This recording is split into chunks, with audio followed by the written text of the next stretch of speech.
Gawat, raja diserang oleh si roh bertinta itu. Baunya begitu busuk hingga raja tak bisa bernafas. Untungnya Gang Chori segera menarik tubuh raja. Namun kali ini giliran Gang Chori lah yang diserang. Tubuh Gang Chori tak kuat karena ia ada di tubuh manusia dan si hantu bertinta ini pun menyemburkan cairannya pada Gang Chori. Raja yang melihat itu segera mengambil panah yang sudah disiapkan Gang Chol sebelumnya. Dan begitu terbebas, Gang Chori pun mengeluarkan jurus angin puyuhnya. Si hantu pun lemas. Yori bergegas meski ia sedang kesakitan demi menolong Kang Chol. Ini semua adalah jebakan karena roh air itu memang muncul di siang hari. Karena bau busuknya akan semakin menyengat saat terpapar matahari. Yori datang dan melihat Kang Chol yang sudah lemas. Kang Chol juga memiliki tanda mantra mematikan. Jadi Yori bergegas mempersiapkan jimatnya yang sudah ia persiapkan lalu menusuk boneka jerami itu. Yang mana langsung membuat si hantu tinta kesakitan dan akhirnya menghilang.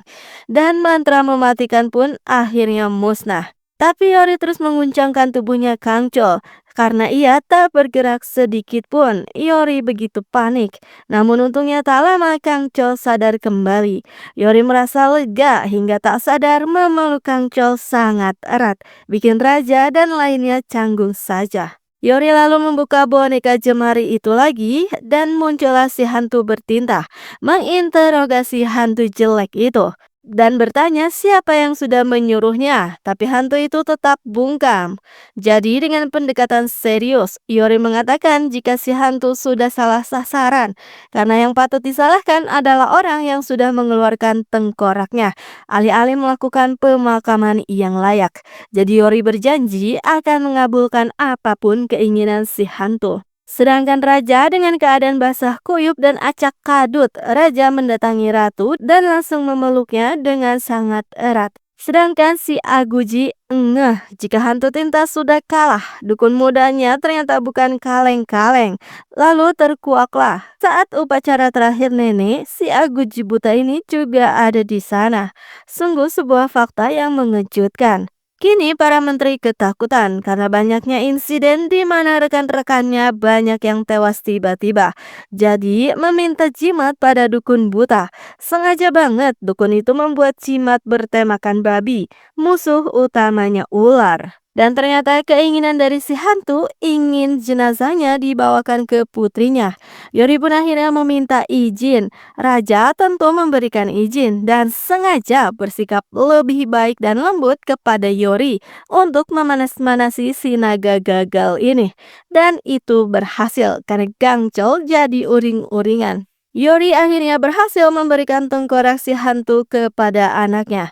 Tentulah si anak langsung menangis histeris. Si hantu yang ikut pun jadi ikut menangis. Tapi ternyata si hantu banyak permintaan. Jadi ingin meminjam tubuh Yori sebentar saja untuk bisa melepas rindu kepada anaknya. Dan akhirnya demi kelancaran misi, Yori pun bersedia memberikan tubuhnya. Si hantu pun akhirnya bisa berpamitan dengan layak kepada anaknya itu. Sementara itu menteri terhormat entahlah apa yang sedang dicarinya hingga meminta seseorang terus mencari buku. Dan saat berjalan pulang, nyawanya bisa saja melayang karena tiba-tiba ada sebuah rak jualan yang terjatuh. Beruntung diselamatkan seorang biksu yang ternyata itu adalah gurunya Yori yang sedang turun gunung. Dan insiden itu adalah perbuatan dari si hantu kaki sebelah yang masih saja mengikuti menteri terhormat itu kemanapun.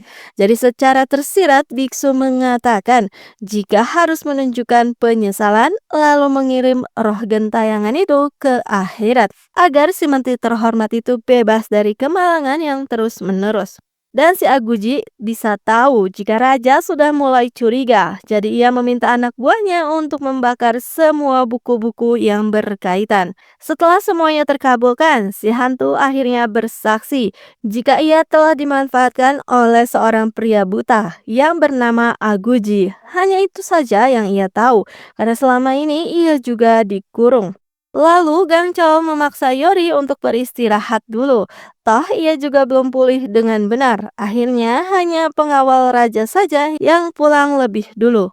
Dan setelah dirasa cukup beristirahat, Yori ingin segera kembali ke istana. Tapi sengaja Gangco membuat cuaca menjadi hujan agar Yori bisa beristirahat lebih lama. Ya, Yori kini tak punya pilihan selain meneduh. Di cuaca yang syahdu itu, akhirnya mereka saling terbuka dengan hal yang sedang dirasakan. Gang Chol jujur mengatakan jika ia bingung dengan hatinya saat melihat Yori. Apakah benar miliknya atau milik Yungap? Dan apakah senyum yang Yori berikan itu ditujukan untuknya atau untuk Yungap? Namun pembicaraan itu tak mereka teruskan lebih dalam. Dan benar saja, para dukun buta akhirnya ditangkap. Tak luput, ruangan si buta pun digeledah. Lalu kini giliran si buta Pongsan yang diinterogasi. Raja pun bertanya, apakah ia mengenal nama Aguji? Dan ada hubungan apa si buta ini dengan Ibu Suri? Lah tentulah si buta berkelit jika ia tak kenal dengan nama Aguji. Dan masalah dengan Ibu Suri, ia bertemu pertama kali saat 13 tahun yang lalu. Kini raja pun menghadapi kebuntuan karena Aguji ini masih misterius. Dan kini raja menghadapi tuntutan dari para menteri karena sudah menangkap para dukun buta seperti tidak bermoral, padahal mereka adalah disabilitas. Di penjara si Agujima percaya diri jika ia akan selamat dari krisis ini.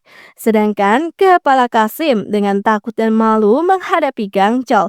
Ia meminta maaf karena sudah bersikap kasar selama ini karena masih belum tahu jika Yungap adalah dewa Gangchol. Raja lalu penasaran bagaimana saat-saat terakhir Nenek Nopdok. Yori pun akhirnya menjelaskan jika nenek meninggal di bulan Mei saat tahun kelinci hitam karena tenggelam saat melakukan ritual. Mendengar hal itu entah mengapa Raja terlihat terkejut. Raja lalu berkonsultasi lagi dengan Perdana Menteri. Ia yakin ada seseorang di balik semua kejadian ini. Perdana Menteri lalu memberikan saran untuk mengeluarkan para dukun buta itu karena mereka tak punya bukti yang kuat. Dan takut jika terus menyerang keterikatan dengan Ibu Suri, justru itu akan menjadi bumerang bagi raja sendiri. Dan karena tadi membahas tentang nenek, kebencian Yori kepada Gangchol yang membuat nenek sudah tiada itu pun kembali muncul. Dan Yori baru tersadar betapa ia membenci Gangchol. Akhirnya Yori jadi bersikap dingin kembali pada Gangchol. Ia terus mengabaikan Gangchol hingga seharian ini dan mengatakan untuk tak melewati batas karena Gangchol hanya roh pelindungnya. Yori terus mengabaikan Gangchol bahkan saat di rumah. Yori pun jadi sedih karena merasa bersalah kepada nenek karena Yori sempat tersenyum kepada Gangchol, makhluk yang sudah membuat nenek tiada. Sedang bersedih begitu, ternyata Yori tak sendirian di kamarnya karena roh bercahaya juga ada di sana. Ia menagih sepatu baru yang dijanjikan oleh Yori. Dan Yori pun baru menyadari jika roh bercahaya itu mengenal nenek Nopdok. Akhirnya terkuak jika sebulan sebelum nenek tiada, beliau pergi ke istana lalu melawan roh 8 kaki. Wah, fakta mengejutkan lagi. Sedangkan Gangchol curhat kepada Bibi tentang sikap dinginnya Yori seharian ini. Lalu akhirnya para dukun buta pun dibebaskan karena kurangnya bukti. Jadi raja pun kebingungan, siapa sih yang sudah mengendalikan roh 8 kaki ini? Tiba-tiba saja Yori bergegas mencari Yungap, tapi ternyata ia tak ada di kamar. Sudah tengah malam, Yori pun berlarian ke istana dan memaksa ingin bertemu raja. Katanya urgent sekali karena berhubungan dengan roh 8 kaki. Setelah raja mengizinkan bertemu, Yori pun bertanya tentang kejadian di tahun kelinci hitam. Juga kapan pertama kali roh 8 kaki muncul. Namun ternyata raja memilih bungkam dengan semua pertanyaan itu. Tak bersedia memberikan informasi sedikit pun. Yori akhirnya menyerah. Karena katanya jika raja tetap tak jujur, maka ia juga tak bisa membantu raja lagi ke depannya. Dibilang begitu, akhirnya raja membeberkan masa-masa menyedihkan itu. Jika 13 tahun yang lalu, roh 8 kaki sudah menyerang mendiang raja sebelumnya.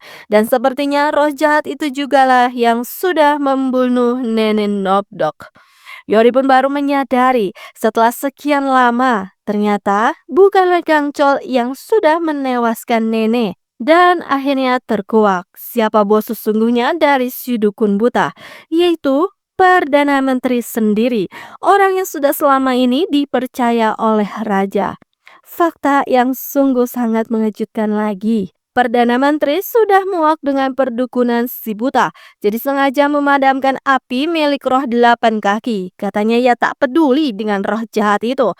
Sedangkan si dukun buta ketakutan karena hal itu bisa membuat roh delapan kaki murka. Perdana Menteri lalu memperingati jika tuannya si buta itu adalah dirinya, bukan roh jahat itu. Si buta pun lalu berjanji jika ia akan segera menewaskan pangeran. Dan si buta juga membela diri jika rencananya gagal karena dukun muda itu adalah keturunan langsung dari dukun Nabdok. Perdana Menteri pun langsung membelalakan mata saat mendengar itu dan tiba-tiba saja api dari roh delapan kaki muncul kembali meski tadi sudah dimatikan.